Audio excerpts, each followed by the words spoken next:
ago, and we're looking at one of the most popular passages of the Bible.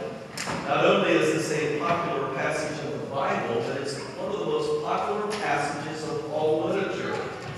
There are only 6 verses in this poem that we've been looking at, but it is packed with life-giving and life-changing words.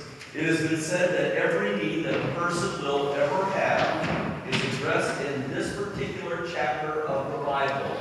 We've been looking at Psalm, the 23rd chapter. The very first week, David introduced us to the shepherd. When he said, "The Lord is my shepherd," he is the good shepherd. And as the well-being of the sheep is his foremost and his complete desire. The Bible tells us that it is with God that as his people, the better and the closer we are to the shepherd, then the better as people we're going to be. The second week, David said, "Not only is the Lord is my shepherd, but I shall not want." He's the good shepherd and he takes care of us. But the fact of the matter is, it still seems we have needs in our life.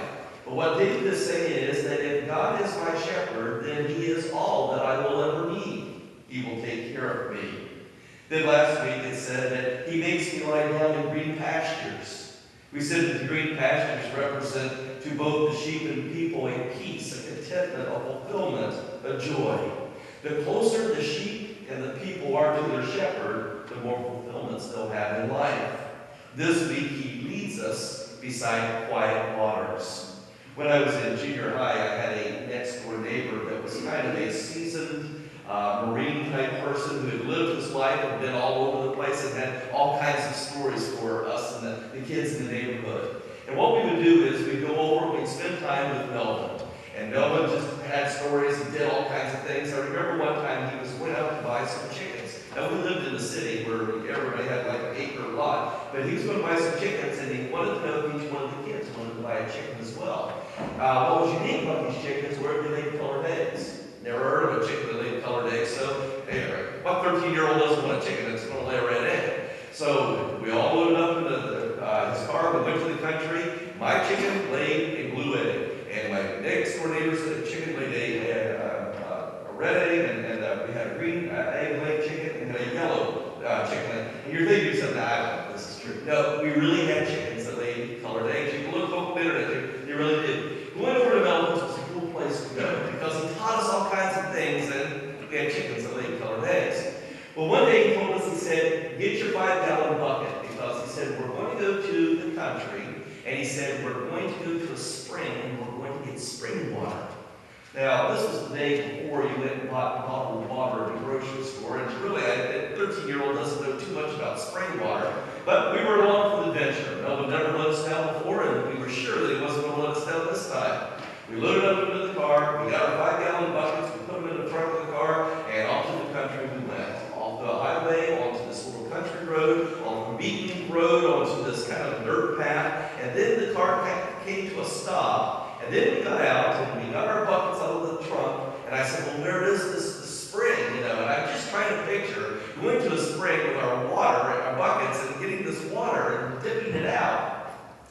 We walked along this path, walked around a corner, and there was this beautiful meadow, lots of green grass, beautiful wildflowers, and in the middle of it, somebody had taken a copper pipe into the spring. They had taken it down, and the pipe came up, and the water just flowed, just as you would turn on a spigot. I don't know if you've ever seen it. Out in the middle of this farmland was a spigot without a thing that you turn on and off, and the water just flowed out of there.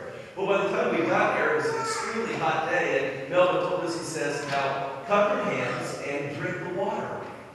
I'm thinking to myself, this doesn't sound very appetizing or desirable to come out here to drink water from the spring that's probably going to be warm enough. Have you ever had water that came from a spring that raised the water up? When it came up out of there, it was crystal clear, it was perfectly clean, and it was ice cold. It was a phenomenon. I had never seen anything like this in my life. I wish at that time someone would put that in my head, bottle this stuff and sell it. There was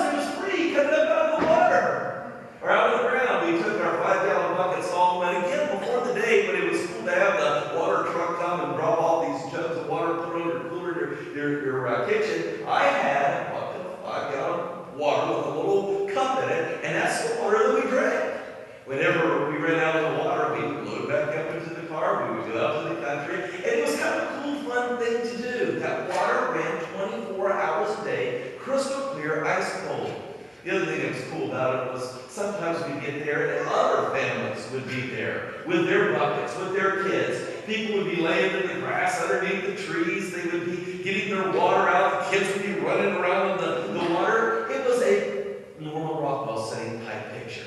Wouldn't have ever believed it had I not seen it with my own eyes. Water.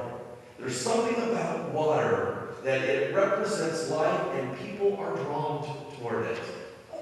It is a picture, if you will, when David is saying that the Lord is my shepherd, I shall not want. He takes me to these green pastures and he leads me beside this quiet, still water. What is it about water? You know, when it comes to being really hot, and you've been out working and you're sweating and your throat is really dry, and you're going to go get something to drink. Marketers spend lots of money on trying to get us to buy their sodas and their power drinks and their sports drinks and all that. But when you're really, really thirsty, what's the best thing to drink? Ice cold water, right? Nothing substitutes for water. It tastes good. I cannot live without it. Without water, my body would eventually die. And we all know that water is a part of our everyday living. Sometimes we as Americans, because it's so plentiful and it's so good here, we take it for granted. But think about how water has touched your life within last night and this morning. This morning you got out of bed, you went to the bathroom, and you washed your face, you washed your hands. You may have drawn a bath and the water into the bathtub. You may have turned on the shower, taken a hot shower, and washed your hair with the water. Brushing your teeth would be nearly impossible without water, and flushing the toilet is almost imperative to having a bathroom in a house. You got to have water. Water is important to us. Leave the bathroom and go into the kitchen. In the kitchen, we wash our vegetables and our fruits before we eat them. We use water to cook our meals. We wash the little bit of dishes that we have from breakfast in the sink, or if we have a lot more, we load it up in a dishwasher and we allow the water to wash the dishes. When we're in the middle of the night and we wake up and we're thirsty, we go to the kitchen and get a nice cold glass of water. We take and empty the ice cubes out of the ice tray that we filled with water. And when we go to clean the house, it would be nearly impossible to clean it if it weren't for water. Without water in the kitchen would not be nearly as desirable a place. Think about the faucet that is on the outside of your house and the water that it provides. We use it to water our flowers. We use it to water our lawns and the plants that are out there. We take and turn that water on if we want to wash our car and in the alley behind our house, or if we want to wash off the sidewalk or the front porch. We use water. There's something about water that is almost magical. It takes something that is dry and beat up and looking all dirty and make it look as if it's brand new. And that very same water spigot that when the summertime comes and it's hot, there's something magic that happens when you turn on a water hose and it gets to the neighborhood all gathered around water. When it comes to taking a vacation, we have a tendency to want to take vacations where there's water around. Have you noticed that? When I lived in California and in Colorado, one of the coolest places in Colorado that I went to was Herman Gulch. We started hiking at 10,000 feet elevation and we went to 12,000. And at the top of 12,000 feet elevation, you think of the Colorado Rockies and you think about the snow being at the top. Well, in the middle of the summer, we hiked up these grassy trails in the green meadows and we got to where the mountain top snow was. Right where the tops of the mountain was snow, and it was starting to melt, and it melted into this huge lake that was on top of this mountain. It was crystal clear. It was blue. People would come from all over the world. They would fly into Denver. They would get into rental cars. They would park them into the national park, and they would go up and they would camp by the water.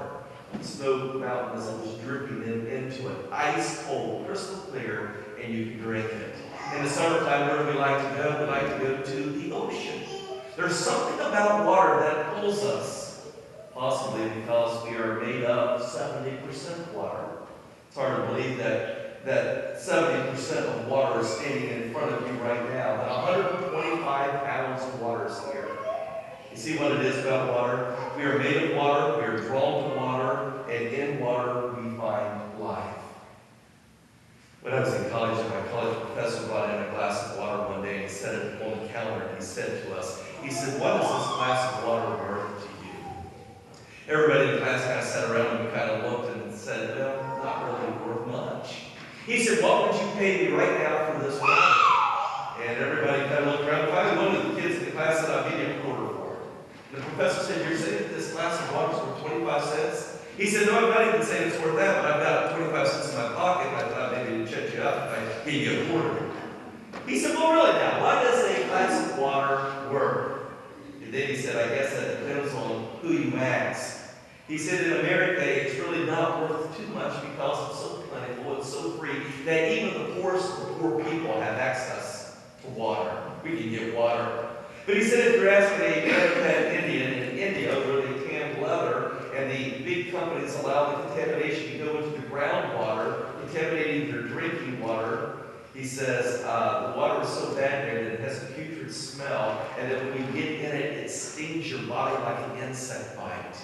How important is this glass of water to the Ranapet Indian?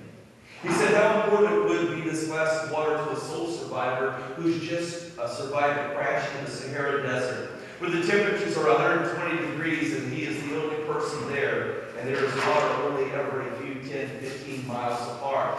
How important would this glass of water be to a person like that? As a matter of fact, that value of the water goes from really not worth anything to being worth the most important thing in our lives. Water is important.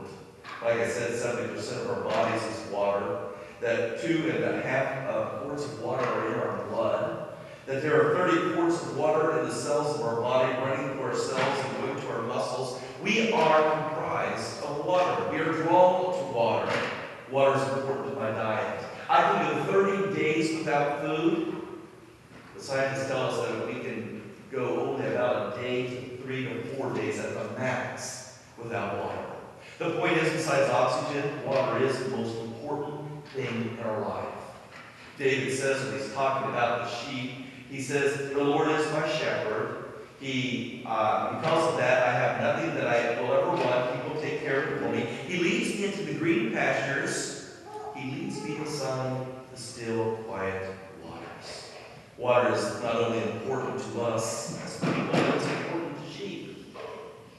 Jesus one day had found himself standing next to Jacob's well. It was a well where the people in the villages would come up and they would bring their buckets, kind of like I would go to the spring, and they would lower their buckets down into the well. They would get their water for the day. They would carry it home with them.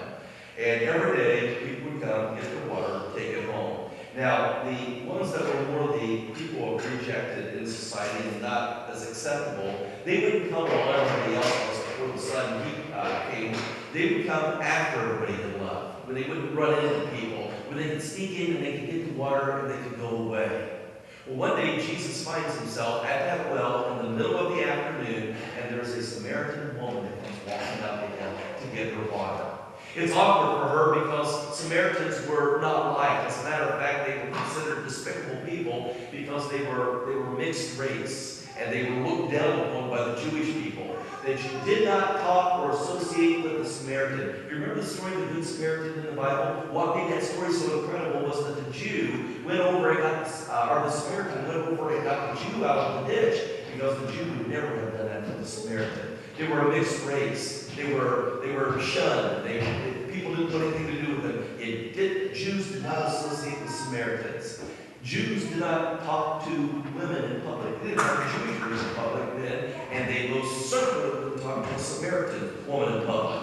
So, you see what's already to happen at the well? Jesus is standing there in the middle of the day. This outcast from society is trying to sneak into the well to get her water, and as he sees her coming, he's standing there, he looks at her and he says to her, "Can you give me a drink of